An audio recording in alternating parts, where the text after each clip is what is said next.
Afternoon, everybody out there. Hopefully you can hear me okay. Folks, I do apologize. Yesterday evening, I was called out in some emergencies. Believe it or not, it's been a while since that happened. The outcome of those emergencies can never be discussed. But let's just say that, this world has lost its mind or something. This world has lost its mind. It's totally slipping. People are slipping in their mental capacities. They don't have to. They're forgetting the way of love and freedom. It makes you wonder what darkness has come into man's life so much that it's causing them to do very deceitful things. Very deceitful things. I'm shocked that most people haven't really adapted or know about the construction, or let's just say the purpose of man and female. All right? It's something that simple. Males don't know who they are. Females have a scarce idea of who they are. Right? And which causes a type of imbalance, a great imbalance. So it's a shocker that people don't realize that, and that they can't really equate to those things, right? Within each of you, men, you have two things at war all the time. You remember when Paul and Peter in the Bible, they said that the spirit and the flesh do war against one another. You guys remember that? If we look at that in the most simplest of forms, you will notice that your body is of the earth, of the components of the earth, right? The only difference between you and an animal is your ability to adopt a mindset of something higher than you are, your ability to apply your moral learning in this world. So then, at its rudimentary layer, you in fact have two things within you. You have an animal and the immortal spirit God gave you. You are in fact immortal. Most people don't know that. They can't even hear that. You are in fact, you can't die. You can't be killed. Your flesh can, but not you. You are immortal, right? You are immortal. Immortality is something they write movies about and everything else, but you are immortal. Your spirit is forever. It's forever. You're immortal. In this realm of this world, that animal within you fights against the spirit within you. The animal does things based upon itself. Everything an animal does is for itself, right? It's based upon its lusts. And that's why you see in the animal kingdom, lions do terrible things. They take down the most beautiful of prey to eat because they're doing things in an animalistic way. Right? They're doing things based upon lust, or based upon what it needs to survive. So then the animal side of you is preoccupied with living, with going on. But the spiritual side of you, the spiritual side, is not concerned about those things. The spiritual side of you, that immortal side of you, does not appeal to the nature of the flesh like animals do. Right? But you're striving, that spiritual side of you strives to take its place as a joint heir with Christ. I find that contrast amazing yet simple. Very simple. Very simple. And then we often struggle. We often struggle with things in our lives. And of course, you get into seeing and all these things written in the New Testament is in fact how they walked out this struggle, right? And because they won, we know that we can win too. But you know what? It shouldn't take an example of somebody else. that we may look at somebody else and take a further step. It shouldn't take that. All of us were born with an immortal spirit. God gave us that immortal spirit.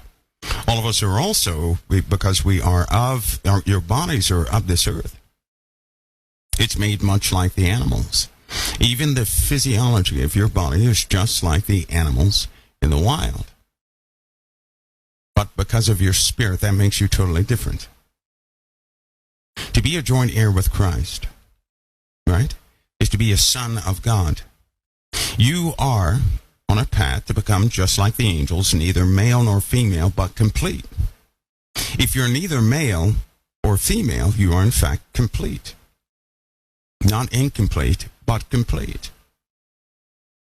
Right? But mankind has been striving to protect itself, to do those things, to perpetuate their own life. This is truly the nature of these kingdoms. It's not for the good of the people. Let me explain to you something. Imagine this. Imagine if these kingdoms were formed for the good of the people. Just imagine this for a minute. Because most people are deceived into thinking that the kingdoms and their policies are for the good of all people. That's not true. It's not true. You see, if it were for the good of all people, then all people would have no complaints. Right? The construction of the kingdom, these principles of all kingdoms of the earth, came from something very old. Something of the animal kingdom. And women in particular will choose a person based upon attributes for their children. All the decisions you make in life, most of them, and most of what you do, you're making a choice on what the next generation is going to be, is what you're doing. And so you evaluate things in your life all the time to see what you want in your life and what you don't, because you're making unconscious decisions about the next generation. All right? Well, each and every generation continues to go, and it goes and it goes until we have reached a point where we live in today, where the average 18-year-old, they have no real honor. They really have nothing of a common core cause to fight for. They don't. Most of the 18-year-olds today, they fight for themselves. They don't fight for you.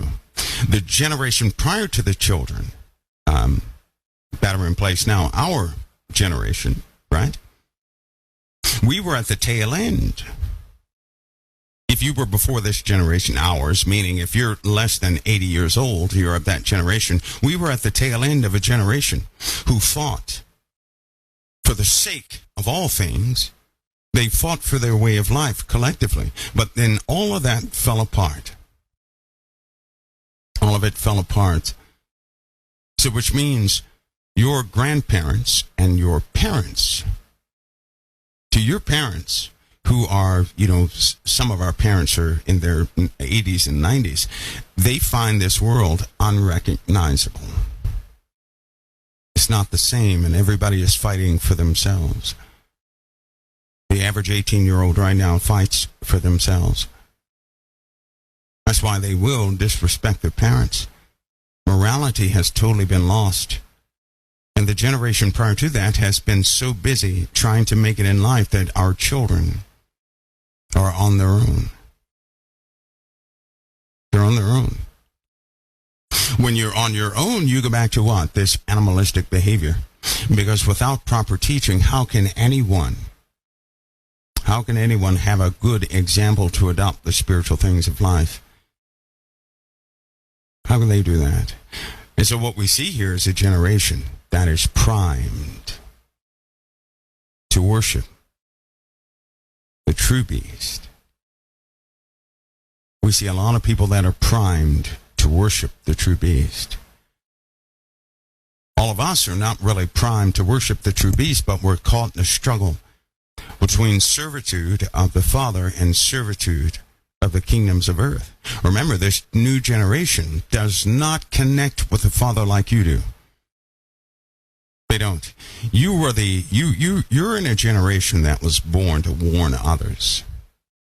The reason why you were born to warn others and why you have such a fight in you to warn others, this was put into you on purpose, is because of the generation that came after you. See, you didn't know this, but our parents were equipped to warn us of things we would go through in our lifetime.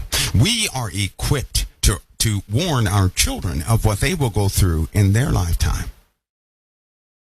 You were born with a warning within you, a caution within you. It doesn't matter how you lived your life. It didn't matter if whatever you became, you were born with that warning in your life. The precise warning concerning the next generation. And you know what? The next generation is not going to reach full maturity. They won't. Not in the way you know it. Not in the way I know it. So with that warning, we're born. But we made a big mistake. Instead of listening to all the advice of our parents, we judged them, is what we did.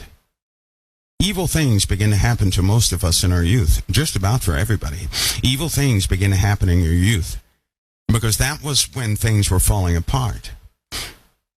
That's when the time of prosperity was coming in. Every time there's a season of prosperity, a great darkness and evil comes into the earth. Every single time. Every time. And while men cry for prosperity, they don't know that they're calling forth evil things, the darkness itself to come, because it brings earthly prosperity. Our Father does not bring earthly prosperity without us being adults first. He won't give prosperity to a child. He won't do that. He desires that we reach a maturity and put away childish things. And then we begin to see what the Father's creation actually is. And we are thankful for how He provides. In other words, when you become mature, you don't ask for anything. When you're a child, you ask for everything. When you become mature, you don't ask for anything. You realize you can obtain it if you need it. And you're not going to waste your time on things that serve no purpose. That's when you mature. So as you mature, you become totally thankful, which is why your parents that were in church, you notice that they were very thankful for what they had. And your grandparents were even more thankful for what they had. But something has happened. Prosperity stepped in. Prosperity. It filtered into the churches, and everybody's minds was set on what? Prosperity. The power to obtain. That's what prosperity is. The power to obtain. It's an empowerment. Now, I ask you this. Why in the world would any church out there want to empower anybody with the Spirit where they can obtain anything? Because I tell you, it's the source of their happiness. It is the source of their spirit. That's why they dance, because they get what they want. That has nothing to do with the Father Himself. That has nothing to do with the Lord, God Almighty. It has nothing to do with that. But they dance because they have the power to obtain what they want. There's no truth in that. That's not being holy or anything else. So then we were born. And within us is a heart to not even look that way. Most of us have a problem with this prosperity stuff, don't we? We have an issue with that. We can see the falsehood in that. That's not servitude.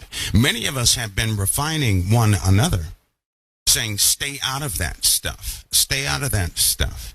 We see it coming, and we will approach anybody and say, hey, that's not right. Something rises within you to kick that out of our generation. Because that is filthiness. And what they have done was replaced God Almighty with something tangible. Something more trustworthy to the animal that resides within them. You see, because an animal sees by way of the flesh. An animal sees earthly things. What do we see? I'll tell you a little caption, and it says this: the eye that sees earthly things is deceitful, but the eye that sees spiritual things is true. What do you see the most, people? What do you see the most? Well, I suggest to you that many people who were happy in that prosperity message, I'll tell you why they were happy. They were happy because it did not burden their spirits. It didn't burden the spirit because the spirit they were in operation under was the spirit of the flesh only. The flesh gets excited when it can have what it wants, but it creates a lust, an unquenchable desire to obtain more and more and more. Then it spirals out of control. And to obtain, you will find yourself doing anything to obtain. That's why addiction is so bad. Addiction to anything is bad is because you will do anything, even immoral things, to obtain something. And addiction is a strong lust. That's all it is. Addiction itself is lust. It shouldn't be called an addiction. It should be called a strong lust. It only affects the flesh. And the flesh will cut a conniption fit if it does not get what it requires. And it causes people to do anything to satisfy their flesh. Therefore, addictions should be called a strong lust. Can you imagine that? Do you think addiction to a drug is worse than some of the addictions in the flesh? No, it's not. All of it's based on lusts. All of it is based on an unquenchable desire. All of it's based on chasing that good feeling of the flesh. All of it is. And the Lord called us to open our spiritual eyes, to walk away from all those things that we become mature. Right? We should have died a long time ago, but the Father loves us. And so when we're children, right, He knows the nature of a child. He does. And we did all sorts of things in our youth as a child, not knowing things. He wasn't angry at us because He knows the nature of a child, right? Now we're transitioning from being a child to an adult. We're in the phase of putting away all childish things. And sometimes it hurts when somebody tells you that Santa Claus is not real, right? I've seen a kid break down from that. They just absolutely had a conniption fit and they were just angry. And it kind of ruins your imaginary world. And then you step into the world of reality. And it's not what you thought it would be, but that's becoming an adult. Now, once you become an adult, the Father requires of you things of an adult, not a child. Right? Not a child. A child is interested in childish things. A child is. But an adult is different. You know, Israel was a child when God cleaned up Israel, from Abraham all the way into Israel, right? He cleaned up everything. He cleaned the child up. Let's call Israel a child. He brought them into a land. He set them into the land, loving them all the way. And they became adults. And they began to serve Him, right? And He was pleased with them. But then guess what they did? When they became an adult, they began to do things they shouldn't do as an adult. They began to fornicate. That's why that word fornication is used. A child does not fornicate, but an adult does. And so what they did, God picked them up, adopted them, cleaned them off, made them His people. And when He set them in His land, Israel is not the Jews' land. It is God's land. It does not belong to the earth. It belongs to God Almighty. Israel belongs to God. That's what the world forgets. That's what they can no longer believe. And that's why they're going to have such punishment. That is God's land. So He puts them in His own land. And Israel is first fruits unto the Lord. His first fruits. That was the place he truly planted his own people. First fruits to the Lord. It was his first fruits. And so he puts them in there as adults. And they served him for a while. But then guess what? As more and more generations were born, guess what they did? They challenged the ways of old. They said, are we really following people who knew what they were doing? And then their belief was attacked. They began to question their elders in the council of old. They went astray. They began to adopt other religions. They began to adopt other teachings. They began to mingle soothsaying into what God gave them.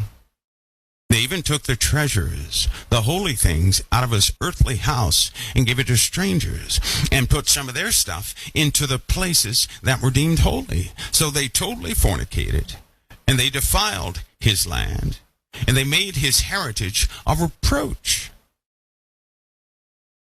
They were responsible for making it unclean. And because he raised them from a child into an adult, and they turned away from him, his anger was kindled against them.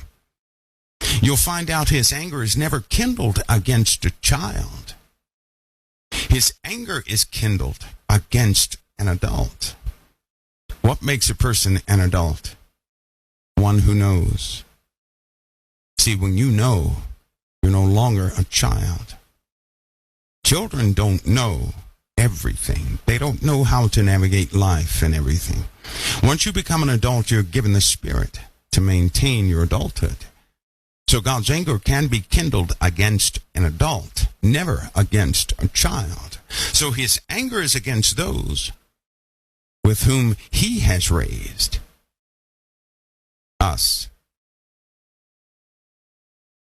That's why Jerusalem will be trampled underfoot first. That's why. That's why it was written in the Bible, no other place on the face of this earth has gone through the calamities like Jerusalem. That's why Daniel prayed for his people, and he truly admitted their condition. Well, guess what? We've done so again.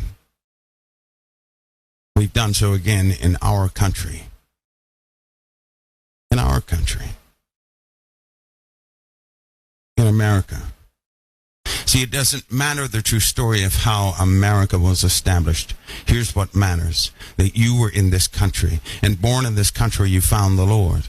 And when you found the Lord, you were to keep and establish his ways in this land, which could have changed everything in America. But we didn't do it. We've been constantly struggling with materialism and righteousness. We are becoming unable to perceive the truth because we're seeing too many earthly things. That's what our major topic is about, earthly things. And the eye that will see, that sees only these earthly things, is full of deceit. So we've done so again. We have become Israel again. We have. Those Christians who were born in this land, not the ones who are heathens in this land, has nothing to do with them. The Lord made us into Joshua's. He made us into David's. He has equipped us to subdue all things. But we did not subdue it. I'm going to tell you what we did. We saw and looked. Instead of being like Joshua, looking at these giants and saying we're going to defeat them, we looked at the giants and marveled and said, hey, I want to be like they are. That's what we did. The giants being those who were prosperous in this country. So what we have done was laid down our spiritual beliefs. And then we began to fornicate to be like the giants, truth be told. We're still fornicating today. God's word is holy. And we've done another evil. We've replaced the giants with a compromise, saying, oh, it's okay to want to be like them, so long as you never renounce Christ. It's okay to be like them, so long as you don't renounce Christ. Wrong. To renounce Christ is to walk in a blindness that he didn't give us. The Lord did not give us a blindness. We blinded ourselves because we wanted to be just like the giants in this land. And that God did not call us, nor did he create us as giants. And so guess what? Because we have allowed the giants the territory in this land, and we have allowed them to grow, we're faced with a choice. We're truly faced with a choice. The unsettling thing in your spirit is the opportunity for us to truly turn to the Lord. And when I say turn to him, that means to begin to live by him every day of your life. Every day. Not every other day. Not when you feel like it. But every day of your life. Is it rough to do? Yes, because you have to defeat the flesh. But with Christ, he gives us the power to defeat all these things. If Christ be within you, sin is already defeated. Your addiction is already defeated.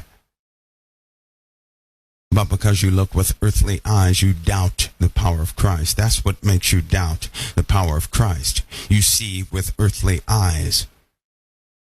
You're limiting the power of Christ based upon your own observation of everybody else's life and your past failures.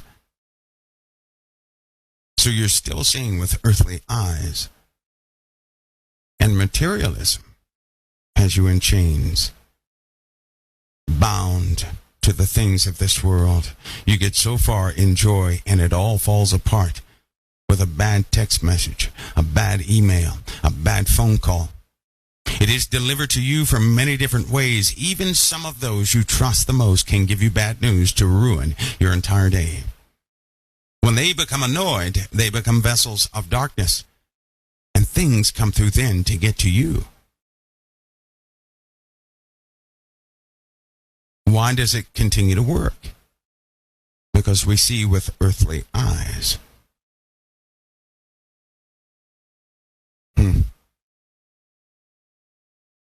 We are children of the light, not children of the darkness. And those things that walk between the worlds, the void, set right in between the veil, to protect us from those portals and everything else, we allow them to whisper to us, and we act upon them because they feed the flesh. They feed the lust. They themselves are lust.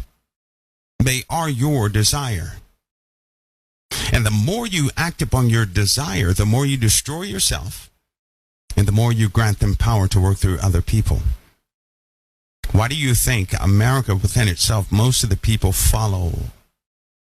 Most of the people begin to follow Hollywood folks.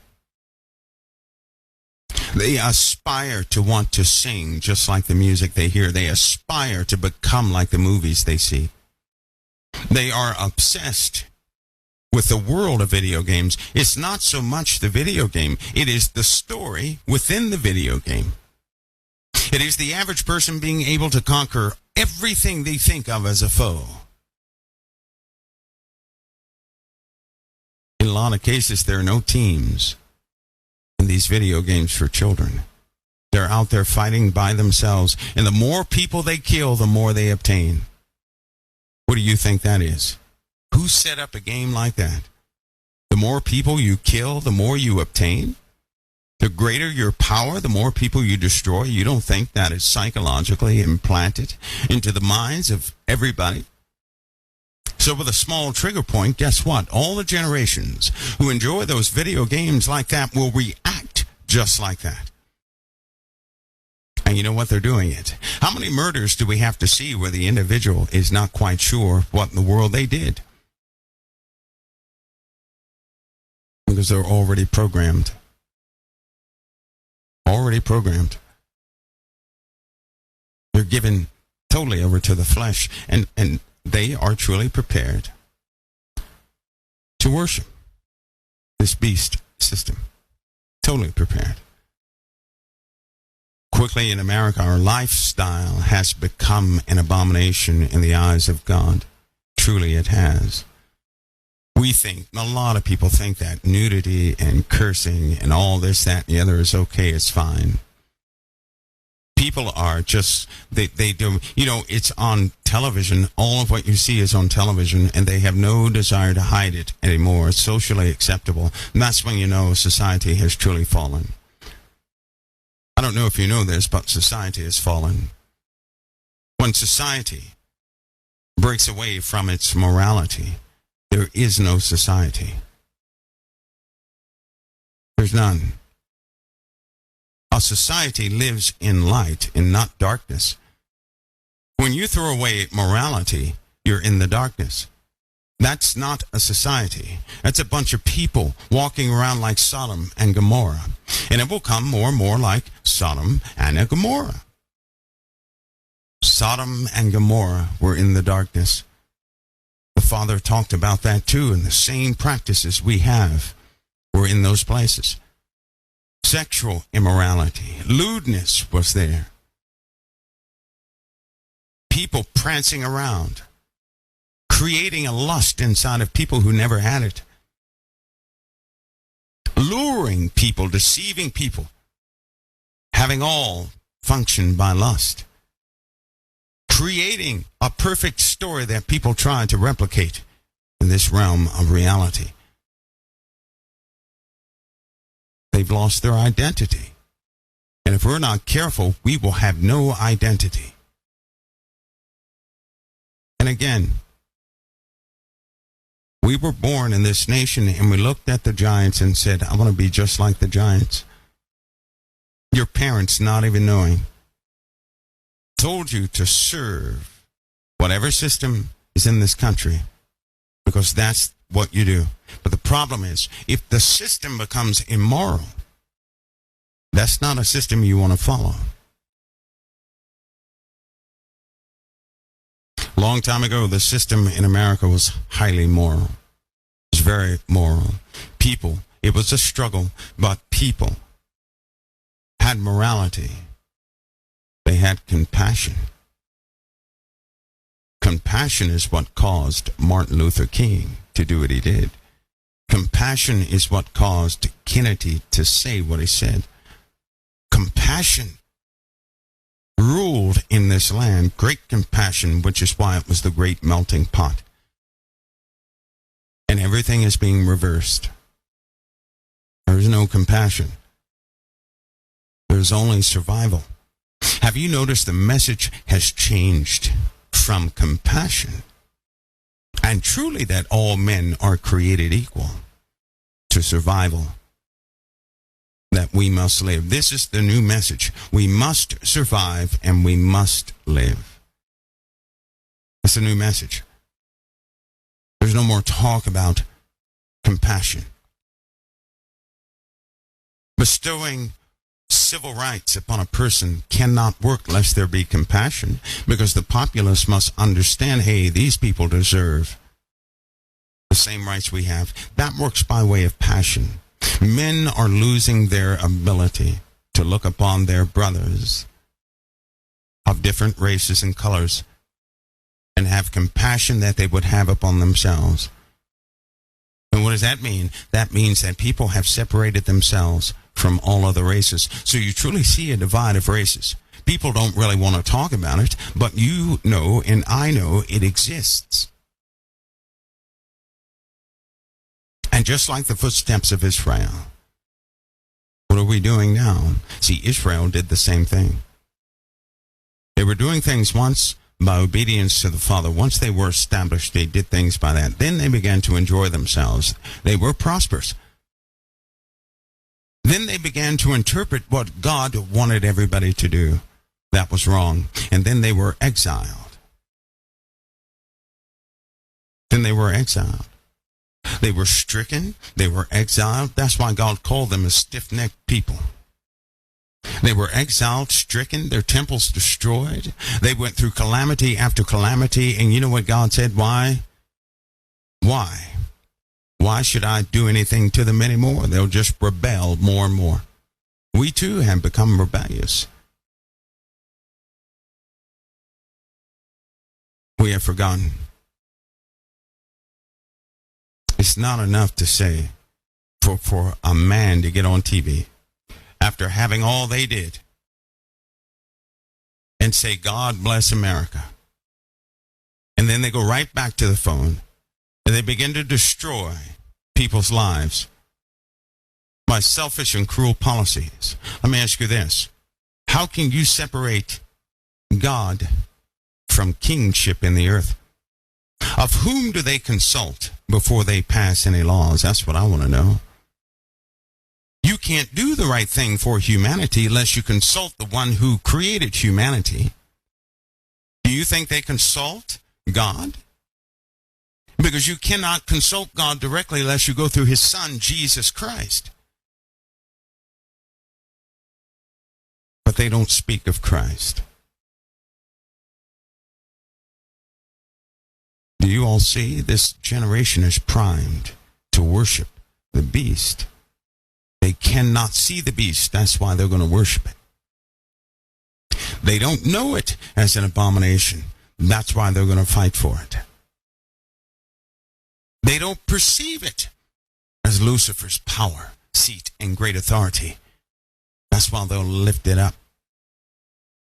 They're primed to serve the beast. They only have eyes to see earthly things. They've been disconnected from things spiritual through their own deceits and their adoption of worldly ways. And you know who's responsible for that? You know, there's blood on people's hands right now. There's blood. Before this election, I said people will have blood on their hands they won't be able to wash off, and I meant it. They won't be able to wash it off. See, let me tell you something that's terrible. You guys ready for it? It's terrible. When you think you were doing the right thing and you taught hundreds how to do the wrong thing, and then you wake up and God bestows upon you the truth, and you find out you have totally messed up, but you've already messed up and misguided hundreds of people, you can't wash that blood off. That blood is required of you because you led them astray. How can you wash that off? And that's why the Bible, it should have had quotes, was written in bold, should have been big letters. Lean not unto your own understanding. That should have been on the cover of the Bible to save people's souls from eternal damnation. Because that's what they're doing. They have done so. They continue to do it. And why does a person do that? Because they say, they say, I have the best decision. This, I know for a fact this is the way it is, and nothing can change that. No. We have to seek the Lord. A great distress will come upon this land. A great distress will come upon all lands. When the distress comes, people will say, well, surely we didn't cause this upon ourselves. Why are all these things happening to us back to back? Then they'll begin to turn to the Lord one by one after being burnt out of the system's explanations. And then they'll find out where the curse is. Some of them, their souls will be saved, but not before they go through some very difficult, stressful, perplexing times. Why must it take us to in fact be crippled to turn to truth? Why does it take us to go through hell itself to turn to the truth? Why won't we just turn to truth on our own? What's so hard about saying, I don't know, but the Father does? What's so difficult about that? I tell you, it's pride. Men carry all the traits of their father. Is the son like the father? Yes. Is a daughter like the mother? Yes. So then men carry the same attributes of the one they truly worship. And they don't know they're worshiping it. Pride is one of them. They do lean unto their own understanding. That's another one.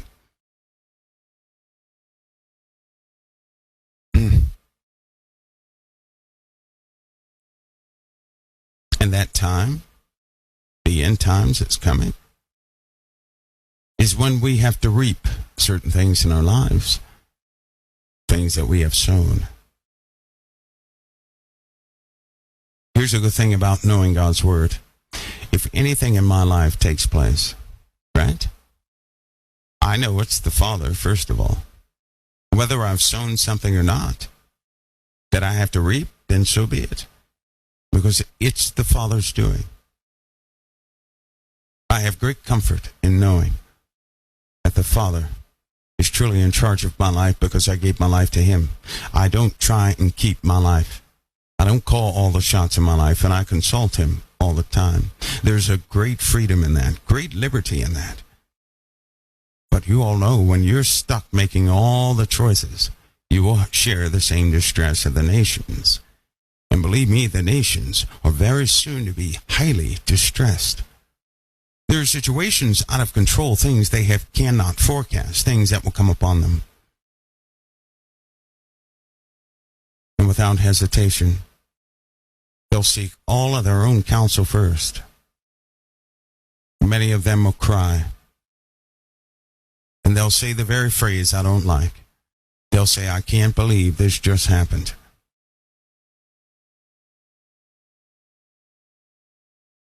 I can't take that phrase. I can't believe that just happened. I can't take it because who are we? When something happens and we can't believe it, then what were we believing? Certainly was not the truth. Here's the problem with that statement. If something happens, it truthfully happened. But we were not looking for truth. We were looking for a fantasy. And when the truth happened, we always say, I can't believe that happened. And then we cry, because we're thinking about imaginative things, not the truth. When a situation turns out totally different than what you thought it was going to turn out, that means we were looking more into the fantasy, not into truth. I'm not walking by truth. If the result of a circumstance shocks me, I was walking by a lie. I believe the outcome of a lie. When you walk by truth, you already know the ending. If we Christians walk by truth, we already know we have the victory. If we walk by truth, we know we're going to have trials and tribulations, and they're going to work things in us that we may be adults in the kingdom of God. If we walk by truth, we know that we're joint heirs with Christ in training. If we walk by truth, we'll stop imagining things of heaven and just simply say, we're going to be like the angels, neither male nor female, eternally with our Father in heaven. If we walk by truth, we're not consumed by earthly doubt.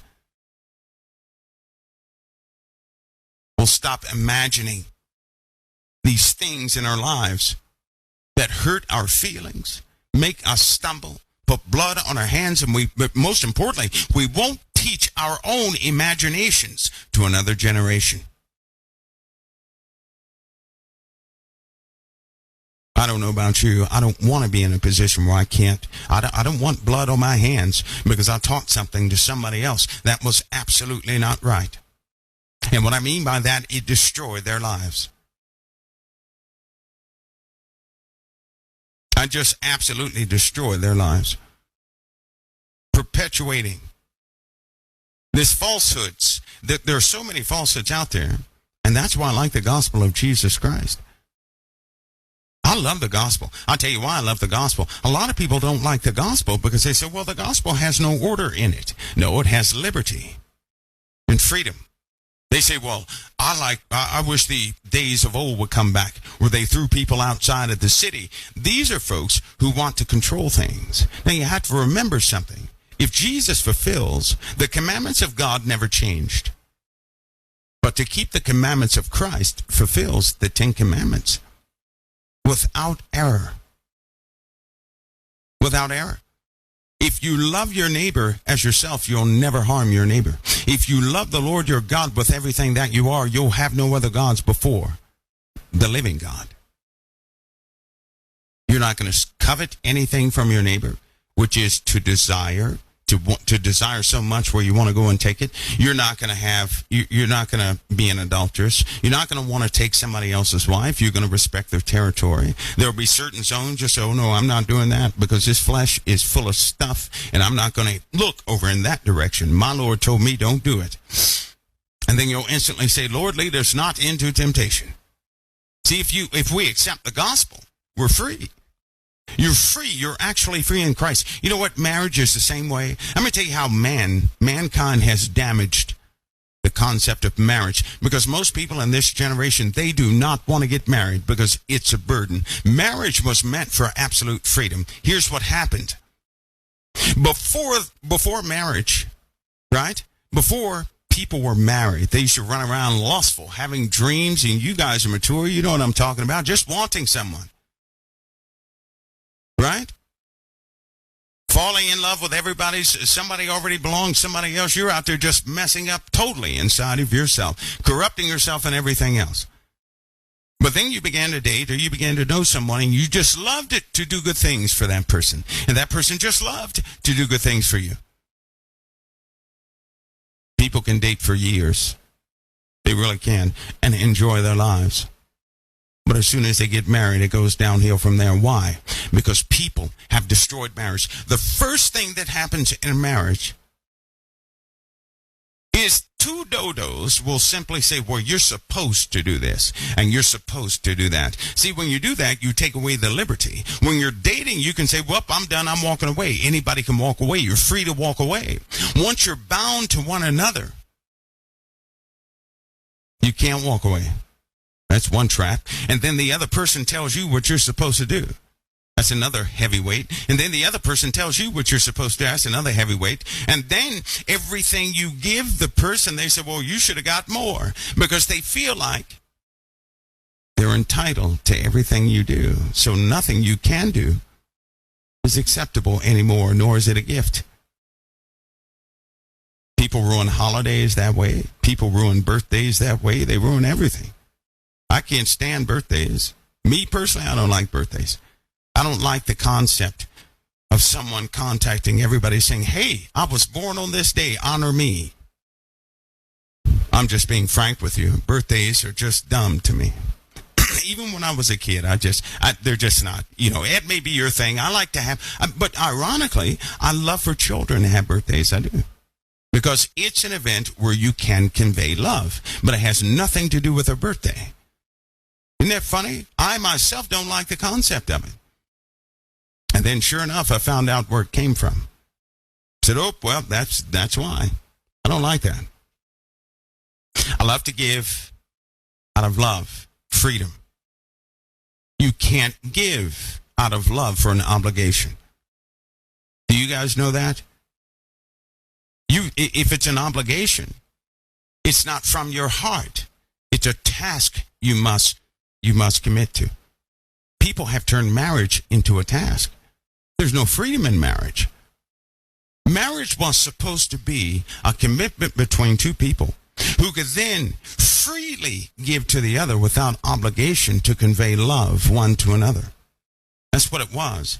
But as soon as people walked in and legalized it and legalized everything in marriage, I'm talking about they control every aspect of marriage. It's absolute chaos. It shouldn't be that way. It should be based on freedom, a commitment of freedom. You know what that commitment just simply says? I will honor you for the rest of my life, and you come before all other people. And then the other person says the same thing. That's a commitment of love. Never should it be you're supposed to do this and you're supposed to do that. That's archaic. If everything were given of love, couples would be very happy. But because they try to control every aspect of it, I'll give you another example. People who have never had a good marriage always know what the perfect marriage is. Well, the truth is they don't know what the perfect marriage is, or they would have the perfect marriage. So they go and teach somebody else their type of marriage. And it's all messed up. And then generation after generation, everybody has these weird marriages. It doesn't even feel like marriage. As soon as people get married, they start looking in opposite directions. What kind of stuff is that? That's how you take love out of something and the people will never notice. That, ladies and gentlemen, is a spiritual device. And people are not aware of it. When you turn something into obligation, you messed up. The church is the same way. If a person goes to church, they should do so from the heart, not because somebody forced them to. When you go to church, it is the giving of yourself in that circumstance to your brothers and sisters to come together in fellowship to worship God in freedom. In freedom. Not by the hammer or the whip. Not by guilt or anything like that. That's right, Pastor Scott. Some are godly. But I'm talking about the other ones that people have ruined. Turning it into obligations. I know some good couples who, there's one couple who's been married for 74 years. There's another couple I know that's been married for 68 years. And they all have the same thing. You'll ask them, well, how did you guys, why are you married so long? You know what they say? Because we were best friends in the beginning and we're best friends now. I mean, that's the core root. Instead of going to everybody else, they went to their spouse. They truly were best friends. You know what? A friend, to have a friend in somebody. And when you love a person like that, right? That is enormous. That's enormous. And then you have some people who are married and they don't even like to look at each other. But they've been married for a long time too. That kind of brings a psalm up to mind. Better live in the corner of a house than to share the whole house with a quarrelsome, I'm going to say partner, not a woman. But you know what I mean? I've seen those too. But the basis is this. Just like in the church. Church is not, you know what? You can't take a hostage to the kingdom. And if you can't take a hostage to the kingdom, no one can force anybody to serve the Lord. Even the Lord will never force you to serve him. But if a man does so, he does so freely. And when that happens, nothing can stop that man. When we choose the Lord out of freedom, and it's our choice, we'll walk in that choice. But if somebody else chooses that for us, or we do it for somebody else, it's not going to last long. Let me give you an example. How many of you know this? I'm going to give you a scenario. Some people, there was a person I knew that he stopped smoking because of his wife, right? He just got married because of his wife. And sure enough, she gave him the strength to stop smoking, and he stopped smoking because of her. 4 years later, they got a divorce. The fifth year, or that on that fourth year, was going into the fifth. Because I knew this guy. He was so just messed up, he started smoking again. I said, why are you smoking again? Well, I stopped smoking for her, and she's no longer around, so what's the use? In other words, he didn't do it for himself. He did it for somebody else. And when that somebody else was gone, it didn't last. It did not last. So here's what I'm saying with that. If I forced a person to come in compliance with me, or if somebody does something for the sake of me, right? Then if I'm gone, that person can't maintain because they didn't do it for themselves. They did it for somebody else. But here's the part you may not know. Here's the irony. You can truly do something like that for somebody else, and it's very difficult to do it for yourself. Because most of you really don't care about yourself, but you do care about somebody else. The problem is not that you did it for somebody else. The problem is that you did it for somebody on earth. What that person should have done is said this, well, I want to be a good son to the Father. And I don't want anybody else to stumble seeing me smoking. So, Father, I'm going to stop for your sake, for your word's sake. Now, that would last forever. But then it also exposes a true belief. Because if you truly don't believe, you're going to keep smoking. But if you truly believe, you're going to stop. Johnny on the spot, stop. You guys see how that works? In other words, we have beautiful hearts to do the right thing, but what we do it in is wrong. We still want to invest things of our hearts in something tangible. We should invest our hearts in the Lord our God. Now, if you do that, you're free to love everybody without restraint. If I loved you, right? If I loved you, but I loved you for who I see right now, if you were to ever alter or change, my love would have to be withdrawn. Which means I don't love you unconditionally. I love you based on what I see right now. That means if you make a mistake, I'm not going to love you. But if my love is in the Father, I'll naturally love his children. And if you begin to change, there's nothing you can do to sever the love I have for you. Ever. There's nothing you can do. The only way that love can be severed is if you cease to be a person, period. That's the only way. That's unconditional love. But my source is the Father, not you. You're not the source. You're one of his children, right? You're one of his children. I am free to unconditionally love you because I expect nothing of you. I expect all things of my Lord. When you expect something of a person,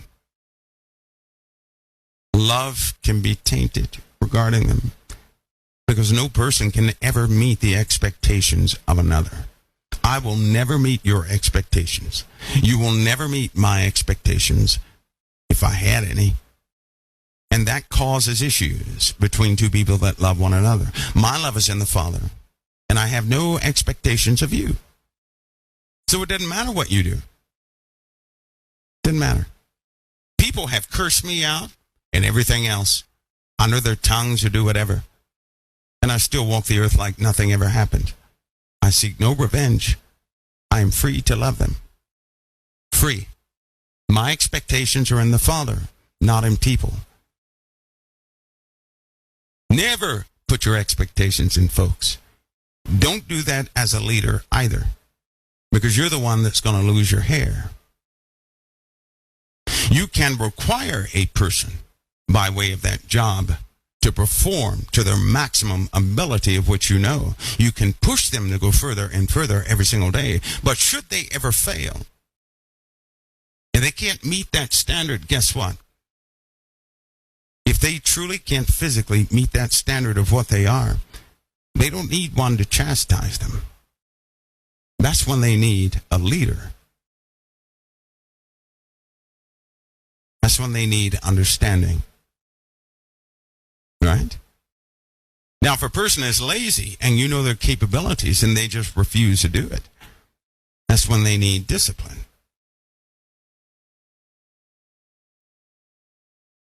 You want to know how that works? It's very easy. You guys, many of you, I guarantee you get frustrated with this every single day of your life because you don't know it. Some of you do. Here it is. Here it is. You ready for this? A leader can become angry at his subordinates, right? If they won't listen to that leader and they're not just doing this and that leader will become angry himself at those people because they're not doing what he asked them to do. And he's appointed as a leader. He'll become angry all the time. But that's a failure in leadership, not the people. Not the people. A leader is a servant. The best servant. The best leader is the best servant. Just like a shepherd is a servant of all the sheep. You can't be a shepherd unless you're a servant to all the sheep's needs. You also have to know all the sheep. So then, the greatest is truly the least. And the least is truly the greatest. Because a shepherd works himself to the bone for the sake of the sheep. The sheep never works for the shepherd. A leader works him or herself to the bone for his or her subordinates. The subordinates should never work themselves to the bone for their leader. A good leader is that leader who will do any and all things for his subordinates, his or her subordinates. You have little subordinates in your house called children. Many of you have other type subordinates, and you're wise above them. So to shepherd those people, you have to serve each and every one of them. To be a leader means you have surrendered all days of rest. You have surrendered all days of self. You have surrendered all days of enjoyment or seeking enjoyment. Your life then becomes a leader. You are a leader 24 hours a day, 7 days a week without rest. Every statement you say must be in line with leadership and care for the subordinates. Everything you are is a leader. Everything. You will be questioned. You will be pointed at. But you'll never cease from being a leader. Leaders make hard decisions. You make hard decisions. You don't expect the sheep or your subordinates to know what the motivation was for that decision. You carry that alone. Leaders carry a burden for their subordinates. The subordinates don't carry a burden for their leaders. That's what makes a difference between a leader and subordinates and a shepherd and sheep. The shepherd carries the burden for the sheep.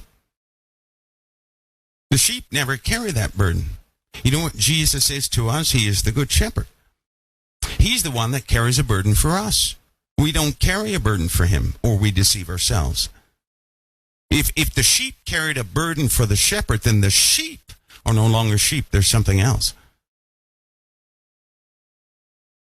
How can a sheep carry a burden for the shepherd when the sheep have no idea of all the moves or what's in the mind of that shepherd? They can't. You're being raised to have that mind of a shepherd. You're being raised into maturity. And there are sheep that need tending to. Jesus asked Peter, he said, "Do you love me?" Peter said, "Yes." He said, "Well, feed my sheep." And he said it again. "Peter, do you love me?" "Yes, feed my sheep." And he said it again. But by this time, Peter was hurt as though the Lord doubted that he loved him. But he said it anyway. "Do you love me?" Peter said, "Yes." He said, "Well, feed my sheep." That means the sheep, they were the motivation of the disciples. The disciples were never motivated of themselves. They were motivated when they looked out and they saw that men were doing all sorts of things. But they didn't see them as sinners. They saw them as sheep. Sheep running around without a shepherd. That's how they saw them. A leader does not, a shepherd does not look out into the world and start pointing and tell you what sheep are not going to make it and what sheep are. Because a good shepherd wants all the sheep to make it. A bad shepherd is going to pick and choose because he does not want the responsibility of all the sheep. There are some easy sheep to work with and some are absolutely ridiculous. Some sheep have to have their legs broken so they quit wandering off. Right? I tell you this. God will break the legs of a sheep, but you're the one that's supposed to carry that sheep. You don't just look at it and say, "That's what you get. I told you God will do that to you," and go your way. No, you're supposed to pick that sheep up and walk that sheep up in the way they should go. Now that God has broken their legs, taken away their mobility, they can't do anything. And so you're the one that's supposed to go over there and pick them up and carry them around. You're not the breaker of the sheep's leg. That God does that, and he prepares that sheep for you. But in today's world, most people don't want to carry the broken. They think they're nasty. Ooh, that's too dirty. They did something too foul. They wandered off in that darkness. What? They used to be a witch. Oh, I can't deal with that. They could still be a witch. We have too much judgment on our minds. And I tell you the truth, there's a lot of sheep out there of whom God has broken their legs. But because you wouldn't be that shepherd that you were born to be, he'll just simply send another. But you're losing the opportunity to serve the Lord in true servitude. True servitude to the Lord is not to make yourself happy, but to feed his sheep.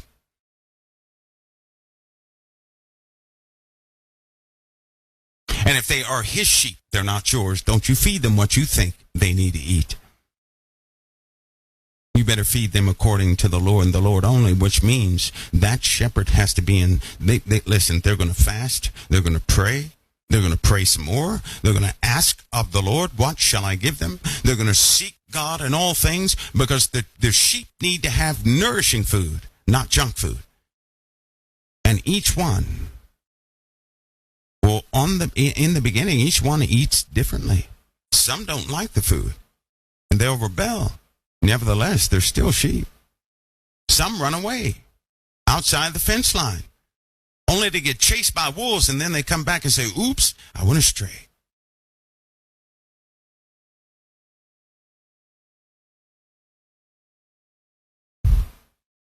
To be a leader is to have your eyes open to spiritual things.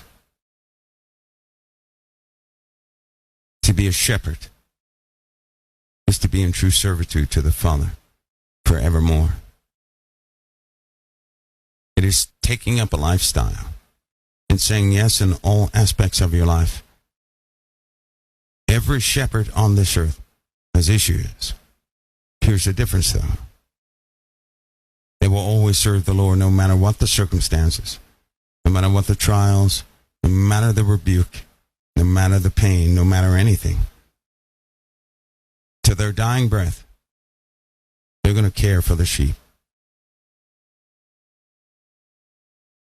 The disciples did so until their day of death,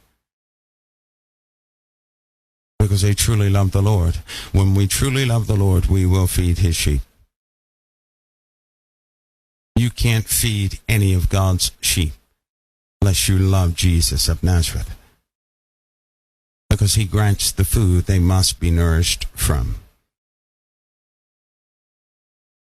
No good shepherd will give a sheep food of himself. You're not going to give a sheep a bag of chips that you had. No. You're going to go to the one who made the sheep and say, my Lord, what must I give them today?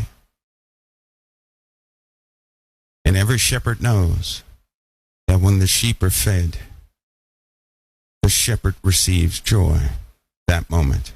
And every moment of joy is priceless. But the shepherd strives to care for those sheep, always.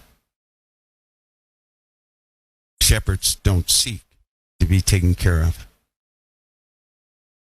They seek to take care of things.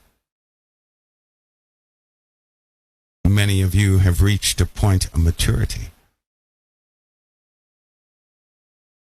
Many of you are appointed to become shepherds of other sheep. It is a calling upon your life that becomes your life.